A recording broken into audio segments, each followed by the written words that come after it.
আমি আজকে শিশুদের জন্য খুব মজার একটা আঁকা নিয়ে এসেছি। আমরা যেরকম পড়াশোনা করি, যেরকম লিখি যোগ বিয়োগ গুণ ভাগ, এই যোগ বিয়োগ গুণ ভাগ দিয়ে আঁকা তৈরি হবে। যোগ দিয়ে তৈরি হচ্ছে ঘড়ি,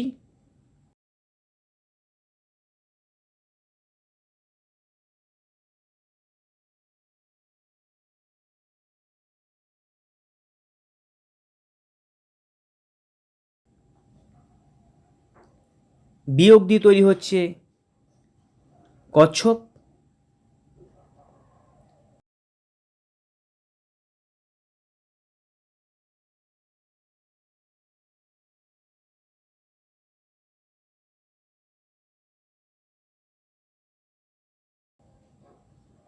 গুণ দিয়ে তৈরি হচ্ছে মাছ এবং ভাগ দিয়ে তৈরি হচ্ছে ছোট্ট একটি সুন্দর ঘর। শিশুদের জন্য খুবই আনন্দের এবং খুবই শেখার জিনিস।